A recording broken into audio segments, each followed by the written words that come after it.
आगे नेक्स्ट हम डिस्कस कर लेते हैं एनीमिया और पॉलीसाइथीमिया को। तो एनीमिया से क्या मुराद है? एनीमिया से मुराद है कि हेमोग्लोबिन जो है ब्लड के अंदर बहुत ही कम हो जाए, जो प्रॉपर्ली जो है ऑक्सीजनेशन ना कर पाए, टिश्यूज़ के टिश्यू तक ऑक्सीजन ट्रांसपोर्ट ना कर पाए।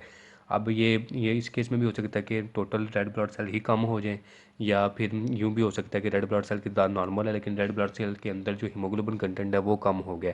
तो इन दोनों केसेस में अनीमिया जो है वो प्रोड्यूस होगा।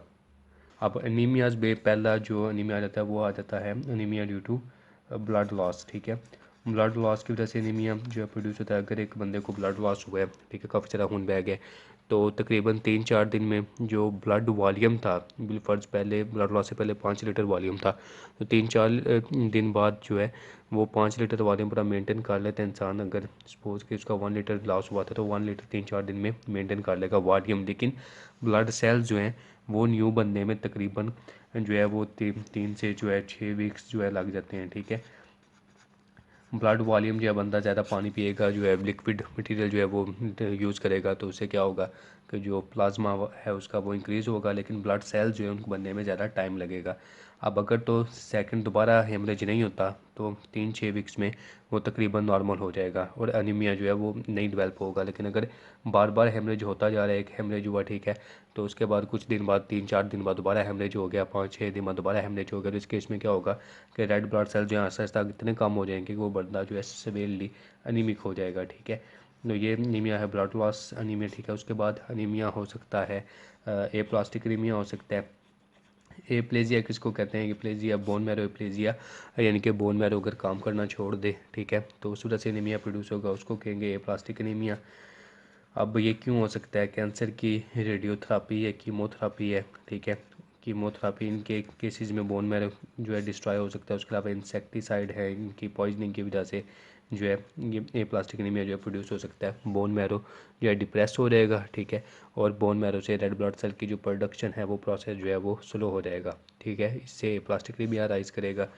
उसके अलावा अनीमिया जो है मेगैलोब्लास्टिक एनीमिया होता है। ठीक है, मेगैलोब्लास्टिक एनीमिया पीछे भी हमने इसको डिस्कस किया था। ये विटामिन B12 और फोलिक एसिड की डेफिशिएंसी की वजह से राइज करता है, जिसमें सेल जो है वो डिवाइड तो करना चाहते हैं लेकिन डिवाइड नहीं कर पाते डीएनए की कमी की वजह से, क्योंकि थायमिडिन ट्राइफॉस्फेट नहीं बनता, इसलिए लार्ज जो है मेगैलोब्लास्ट बनते हैं। और इसी की कैटेगरी में, इसी में एक पर्नीशियस एनीमिया भी आता है। अगर जो है इंट्रिंसिक फैक्टर की डेफिशिएंसी हो तो उसकी वजह से जो स्पेसिफिक एनीमिया को नाम दिया जाता है इंट्रिंसिक फैक्टर की डेफिशिएंसी की वजह से होने वाला एनीमिया, उसको पर्नीशियस एनीमिया कहते हैं। ठीक है, उसके बाद एनीमिया आ जाता है हमारे पास, हीमोलिटिक एनीमिया भी आता है। ठीक है, हीमोलिटिक एनीमिया अब क्या है कि अगर सेल्स जो हैं वो उनकी मेम्ब्रेन जो है वो नॉर्मल नहीं है, अब नॉर्मली वीक मेम्ब्रेन है सेल की, तो इस केस में एनीमिया जो है हीमोलिटिक एनीमिया जो है पैदा होता है। ये सेल्स के अंदर जो रेड ब्लड सेल है, सपोज के एक रेड ब्लड सेल है बाइकनकेव डिस्क है इसकी, ठीक है, तो इस सेल के अंदर कुछ प्रोटीन्स होती हैं, इनको स्पेक्ट्रिन और एनकाइडिन प्रोटीन हम कहते हैं, स्पेक्ट्रिन और एनकाइडिन प्रोटीन। ठीक है, ये इसके अंदर साइटोस्केलेटल जैसा फ्रेमवर्क बना रही होती हैं और इसके बाइकनकेव शेप को और इसकी मेम्ब्रेन के इसके स्ट्रक्चर को जो है वो मेंटेन करने में रोल प्ले करती हैं। अब अगर स्पेक्ट्रिन की जो है या इनका इनकी अगर आ जाए, इनकी कोई अबनॉर्मेलिटी आ जाए जेनेटिकली, तो इस केस में रेड ब्लड सेल की एक तो शेप जो है अब नॉर्मल हो जाती है, इसमें इन्होंने डिजीज़ का नाम दिया है हेरिडेटरी स्फीरोसाइटोसिस। ठीक है, अब अगर स्पेक्ट्रिन की जो है डेफिशिएंसी हो या स्पेक्ट्रिन जो है अबनॉर्मल प्रोड्यूस हुई हो या इनकाइन के साथ अबनॉर्मेलिटी हो, तो उसके इसमें रेड ब्लड सेल की जो है बाइकनकेव डिस्क जो है ये नॉर्मल नहीं रहती, मेम्ब्रेन स्ट्रक्चर जो है फिर भी मेंटेन नहीं रहता। तो इसी की डिजीज़ है हेरिडेटरी स्पीरोसाइटोसिस, जो इसकी जो है अबनॉर्मेलिटी की वजह से या म्यूटेशन की वजह से राइज करती है। इसमें रेड ब्लड सेल जो है वो स्फेरिकल शेप होती है उनकी, और उनकी मेम्ब्रेन जो है वो वीक होती है। तो अब नंबर रेड ब्लड सेल का जो है वो नॉर्मल बन रहा होता है बोन मैरो से, लेकिन क्या होता है कि इनकी वीक मेम्ब्रेन की वजह से, अब नॉर्मल शेप की वजह से इनकी डिस्ट्रक्शन जो है वो बढ़ जाती है, इनकी हीमोलाइसिस जो है वो ज़्यादा होने लग जाती है, और हीमोलाइसिस ज़्यादा होने की वजह से क्या होता है कि रेड ब्लड सेल काउंट जो है वो कम हो जाता है और अनीमिया जो है वो प्रोड्यूस होता है।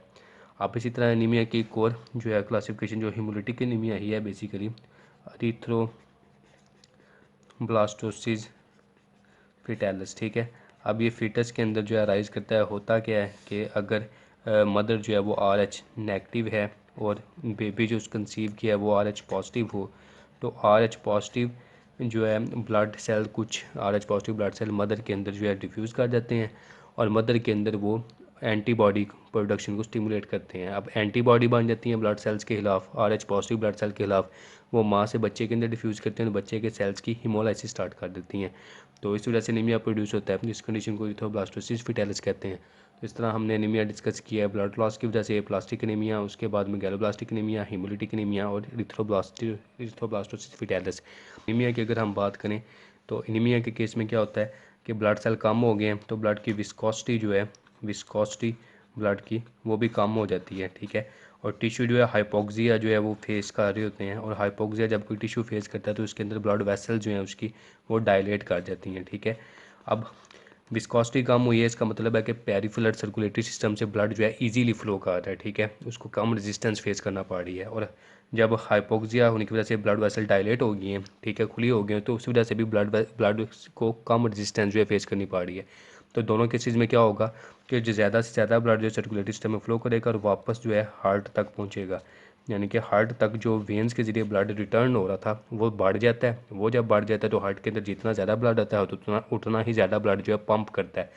तो विस्कोसिटी कम हुई, हाइपोक्सिया की वजह से ब्लड वेसल की डायलेशन हुई, दोनों केसेस से ब्लड जो हार्ट तक आ रहा था वो बढ़ जाता है, और हार्ट की पंपिंग जो है वो भी बढ़ जाती है, और कार्डियक आउटपुट जो है वो भी बढ़ जाता है। अब कार्डियक आउटपुट बढ़ जाता है तो इसी वजह से इसका मतलब क्या है कि हार्ट पे लोड भी जो है वो भी बढ़ जाता है, ठीक है। तो नॉर्मली हार्ट जितना पंप कर रहा होता है उससे ज़्यादा पंप कर रहा होता है। तो अगर ये बंदा नॉर्मली तो काम ठीक कर रहा होगा, ठीक है, लेकिन अगर मतलब नॉर्मली उसको हार्ट प्रॉब्लम फेस नहीं हो रहा होगा, लेकिन एक्सरसाइज करना स्टार्ट करेगा तो हार्ट जो है एक्सरसाइज के हिसाब से ज़्यादा पंप नहीं कर पाएगा, क्योंकि वो ऑलरेडी ज़्यादा पंप कर रहा था। तो इस केस में उसको कार्डियक फेलियर की जो है सिम्टम जो है वो थोड़ी बहुत आएंगी। नेक्स्ट बुक पे आ जाए तो यहाँ पे एनीमिया की डेफिनेशन दी हुई है, उसके बाद ब्लड लॉस एनीमिया और इसकी सारा बताया होगा कि कितने दिन में प्लाज्मा वॉल्यूम रिप्लेस होगा, कितने दिन में सेल्स जो है वो रिप्लेस होंगे एंड सो ऑन। उसके बाद प्लास्टिक एनीमिया के बारे में बताया गया, ठीक है। उसके बाद मेगैलोब्लास्टिक एनीमिया, ये सारी बातें जो मैंने बता दी हैं, ठीक है। B12 फोलिक एसिड की डेफिशिएंसी की वजह से मेगैलोब्लास्टिक एनीमिया बन रहा है, मेगैलोब्लास्ट बनते हैं इसमें आउट शेप के। उसके बाद हिमोलिटिक एनीमिया, हिमोलिटिक एनीमिया में इन्होंने दो चीज़ें यहाँ पे हेरिडिटरी स्पिरोसाइटोसिस जो है बयान किया है, उसके अलावा यहाँ पे इन्होंने सिकल सेल डिजीज़ जो है वो भी मेंशन किया है, वो मैं पीछे बताना भूल गया हूँ। तो सिकल सेल डिजीज़ में क्या होता है कि इसके अंदर हीमोग्लोबिन की जो बीटा चेन है उसके अंदर ग्लूटामिक एसिड की जगह वैलिन आ जाता है 6th पोजीशन पे, ठीक है। अब अमाइनो एसिड रिप्लेस हो गया, तो इसमें केस में हीमोग्लोबिन जो है नॉर्मल हीमोग्लोबिन होती है, और उस हीमोग्लोबिन को HbS या हीमोग्लोबिन S कहा जाता है, ठीक है। अब क्या होता है कि हीमोग्लोबिन S की प्रॉपर्टी ये होती है कि जब ये डीऑक्सीजनेटेड फॉर्म में, ये ज़्यादा डीऑक्सीजनेटेड फॉर्म में इंक्रीज़ हो जाए तो ये सेल जो है ये सेल्स के अंदर प्रेसिपिटेट कर जाती है और क्रिस्टल्स बनाती है, ठीक है। अब ये क्रिस्टल्स क्या करते हैं, ये सेल के जो मेम्ब्रेन है उसको डैमेज करते हैं, उसको रप्चर कर देते हैं, जिससे सेल की हीमोलाइसिस जो है वो हो जाती है। अब यहाँ पे भी उन्होंने ये बात की है। अब क्या है कि हीमोग्लोबिन जो है सेल मेम्ब्रेन को डैमेज करती है, जिससे जो है अनीमिया जो है वो डेवलप होता है, ठीक है। अब क्या होता है कि सेल जो है हीमोग्लोबिन जो है वो टिश्यू तक पहुँची, टिश्यू ने ऑक्सीजन जो है हीमोग्लोबिन से हासिल कर ली, तो हीमोग्लोबिन डीऑक्सीजनेटेड फॉर्म में चलेगी, ठीक है। अब डीऑक्सीजनेटेड ऑक्सीजन डीऑक्सीजनेटेड हेमोग्लोबिन क्या करेगी, क्रिस्टल बनाएगी, क्रिस्टल की वजह से सेल जो है डिस्ट्रॉय होंगे। जब सेल डिस्ट्रॉय होंगे तो मज़ीद ऑक्सीजन जो है टिश्यू के अंदर ऑक्सीजन की कमी आ जाएगी, क्योंकि ब्लड सेल कम हो गए हैं। अब मज़ीद कमी की वजह से जो बाकी बचे सेल होंगे उनसे मज़ीद ऑक्सीजन जो है उनकी हीमोग्लोबिन से जो है वो अनलोड हो जाएगी, उतर जाएगी, तो मज़ीद हीमोग्लोबिन जो है डीऑक्सीजनेट होगी, तो मज़ीद डिस्ट्रक्शन होगी। इस तरह ये प्रोसेस जो है चल पड़ता है। अब इनका ट्रीटमेंट क्या होता है कि इनको जो है वो ब्लड ट्रांसफ्यूजन जो है वो दिया जाता है, ठीक है, एंड सो ऑन। उसके अलावा इनको पेन्स वगैरह भी फील होती हैं, उसके लिए पेन किलर्स भी दी जाती हैं एंड सो ऑन। उसके बाद इरिथ्रोब्लास्टोसिस फीटालिस है, ठीक है, इसके में RH पॉजिटिव जो है फीटस होता है, और RH नेगेटिव मदर होती है, और मदर की एंटीबॉडीज जो है वो उस पर उसके ब्लड सेल पे, फीटस के ब्लड सेल पे अटैक करके उनको डिस्ट्रॉय करती हैं। उसके बाद इफेक्ट बताए गए हैं एनीमिया के, ठीक है। तो एनीमिया का इफेक्ट जो है, पहला इफेक्ट तो ये है कि विस्कोसिटी कम होती है, उसकी वजह से जो ब्लड फ्लो है और ब्लड रिटर्न है हार्ट तक वो इंक्रीज हो जाता है। और दूसरा क्या है कि हाइपोक्सिया की वजह से ब्लड वेसल डायलेट होते हैं, उसकी वजह से भी कार्डियक आउटपुट जो है वो इंक्रीज हो जाता है। लेकिन इसके साथ क्या होता है, कार्डियक आउटपुट बनने के साथ हार्ट पर लोड जो है वो बढ़ जाता है। लेकिन यहाँ पे बात करें कि अनीमिया के बावजूद जो टिश्यू के पास ऑक्सीजन है वो नॉर्मल पहुँच रही होती है, क्यों, क्योंकि कार्डियक आउटपुट बढ़ गया। अगर चाहे खून के अंदर ऑक्सीजन कम है, लेकिन खून का जो फ्लो है टिश्यू तक वो बढ़ जाने की वजह से ऑक्सीजन जो है वो ऑलमोस्ट नॉर्मल या नॉर्मल से थोड़ा कम कह लें, इनके नॉर्मल के करीब करीब ऑक्सीजन जो है वो डिलीवर हो रही होती है। लेकिन हार्ट रेट जो है वो ज़्यादा हुआ होता है। अब पर्सन एक्सरसाइज करता है, एक्सरसाइज के केस में हार्ट रेट इंक्रीज़ होना होता है, लेकिन एनीमिक पर्सन का हार्ट रेट ऑलरेडी इंक्रीज़ होता है, तो एक्सरसाइज के केस में वो मज़ीद इंक्रीज़ नहीं हो पाता। इसलिए एक्सरसाइज जब बंदा करने लगता है तो उसको फिर सीवियर हाइपोक्सिया जो है वो फील होता है और कार्डियक फेलियर की फीलिंग आती है, यानी कि उसका हार्ट जो है प्रॉपरली फिर रिक्वायर्ड अमाउंट में ब्लड जो है वो ट्रांसपोर्ट पंप नहीं कर पाता जितना एनीमिक पर्सन को एक्सरसाइज में रिक्वायर्ड होता है। आगे नेक्स्ट पॉलीसाइथीमिया पे आ जाएँ तो पॉलीसाइथीमिया से क्या आता है, रेड ब्लड सेल का नंबर जो है बहुत ज़्यादा इंक्रीज़ हो जाए तो इसको हम पॉलीसाइथीमिया कहते हैं। अब यहाँ पे इसके 2 टाइप्स डिस्कस की गई हैं, प्राइमरी और सेकेंडरी। तो प्राइमरी पॉलीसाइथीमिया को पॉलीसाइथीमिया विरा भी कहते हैं या इसको एरिथ्रीमिया भी कहा जाता है, ठीक है। अब जो सेकेंडरी पॉलीसाइथीमिया है, इस केस में क्या होता है कि जो ब्लड के अंदर रेड ब्लड सेल्स हैं ये इंक्रीज़ होते हैं इन रिस्पॉन्स टू हाइपोक्सिया, यानी कि एक पर्सन जो है अगर हाइपोक्सिक कंडीशन के अंदर है तो उसके अंदर रेड ब्लड सेल जो है बहुत ज़्यादा इंक्रीज़ हो जाएंगे, ठीक है। और ये एक फिजियोलॉजिकल रिस्पॉन्स होगा बॉडी का रेड ब्लड सेल को इंक्रीज़ करना ताकि जो नॉर्मल अमाउंट में ऑक्सीजन जो टिश्यूज़ तक ट्रांसपोर्ट हो सके, क्योंकि हाइपोक्सिया जो इरिथ्रोपोइटिन की सिक्रीशन करवाता है और उससे रेड ब्लड सेल सिंथेसिस जो है वो इंक्रीज़ हो जाती है। तो इस केस में आरबीसी काउंट जो है वो इंक्रीज़ हो जाता है 6 to 7 मिलियन पर क्यूबिक मिलीमीटर, ठीक है। जबकि नॉर्मल हमने पढ़ा था कि 5.2 होता है मेल्स के अंदर और 4.7 होता है फीमेल्स के अंदर मिलियन पर क्यूबिक मिलीमीटर, ठीक है। तो आरबीसी काउंट इसमें इंक्रीज़ हुआ, उसके बाद हेमाटोक्रिट है वो भी इंक्रीज़ हो जाता है, ब्लड विस्कोसिटी भी इंक्रीज़ होती है, ठीक है। लेकिन ये क्या, ये फिजियोलॉजिकल रिस्पॉन्स है बॉडी का टू हाइपोक्सिया, ठीक है। अब प्राइमरी एरिथ्रीमिया, प्राइमरी जो है पॉलीसाइथीमिया, इसकी बात करें तो ये पैथोलॉजिकल है, ठीक है। और पैथोलॉजिकल इसमें कोई जेनेटिक मुटेशन या जेनेटिक अबनॉर्मेलिटी इसके पीछे मौजूद हो गई, जिसकी वजह से बोन मैरो जो है वो ज़्यादा एक्टिव हो जाता है, बोन मैरो ओवर एक्टिव हो जाता है, ठीक है। और इस केस में रेड ब्लड सेल्स की ज़रूरत नहीं होती, लेकिन रेड ब्लड सेल्स जो हैं वो बनते चले जाते हैं, उनकी फॉर्मेशन जो है वो स्टॉप नहीं होती। तो इस केस में भी जो आरबीसी काउंट है वो मोर देन नॉर्मल होता है, ठीक है। आरबीसी काउंट जो है वो मोर हो जाता है, मोर देन नॉर्मल। और उसके अलावा ब्लड विस्कोसिटी जो है इसके अंदर भी, ब्लड विस्कोसिटी जो है वो भी इसमें इंक्रीज़ हो जाती है, ठीक है। लेकिन इसके अंदर क्या होता है, इसके अंदर वाइट ब्लड सेल्स जो हैं, ठीक है, उनकी कंसनट्रेशन जो है वो भी इंक्रीज़ होती है और उसके अलावा प्लेटलेट्स जो हैं वो भी इंक्रीज़ हो जाते हैं, ठीक है। ब्लड विस्कोसिटी इस केस में भी इंक्रीज़ हुई थी, लेकिन जो प्राइमरी पॉलीसाइथीमिया में इसमें ब्लड विस्कोसिटी जो है वो ज़्यादा इंक्रीज़ होती है कंपैरेटिवली, क्योंकि इस केस में वाइट ब्लड सेल प्लेटलेट्स वगैरह भी इंक्रीज़ हो रहे हैं, ठीक है। तो प्राइमरी पॉलीसाइथीमिया जो है ये पैथोलॉजिकल है, जबकि सेकेंडरी पॉलीसाइथीमिया जो है फिजियोलॉजिकल रिस्पॉन्स होता है बॉडी का। हाइपोक्सिया में जैसे इंसान माउंटेन्स में चला गया, हायर एल्टीट्यूड पे चला गया, तो उस केस में हाइपोक्सिया के रिस्पॉन्स में उसकी बॉडी अडेप्ट करेगी और रेड ब्लड सेल्स को इंक्रीज़ कर देगी, तो वो सेकेंडरी पॉलीसाइथीमिया होगा। अब पॉलीसाइथीमिया का सर्कुलेटरी सिस्टम पे क्या इफेक्ट है, इसमें एक तो ब्लड विस्कोसिटी जो है वो इंक्रीज़ हुई है। अब ब्लड विस्कोसिटी का इंक्रीज़ होना डिमांड करता है कि जो कार्डियक आउटपुट है, कार्डियक आउटपुट वो कम हो, क्यों? क्योंकि ब्लड विस्कोसिटी बढ़ने से रेजिस्टेंस जो है ब्लड की वो इंक्रीज़ हो जाती है। ब्लड विस्कोसिटी बढ़ी, उसकी वजह से रेजिस्टेंस टू ब्लड फ्लो जो है वो बढ़ जाती है, ब्लड जो है स्लोली मूव करता है ब्लड वेसल से, तो इस वजह से हार्ट तक वापस ब्लड जो है कम पहुंचता है, तो कार्डियक आउटपुट जो है वो कम होना चाहिए, ठीक है। लेकिन दूसरा इसके अंदर क्या काम होता है कि इसके अंदर ब्लड वॉल्यूम जो है, ठीक है, ब्लड वॉल्यूम वो इंक्रीज़ हो जाता है, क्योंकि ब्लड सेल्स इंक्रीज हुए हैं, उसकी वजह से ब्लड वॉल्यूम जो है इंक्रीज़ हो जाता है।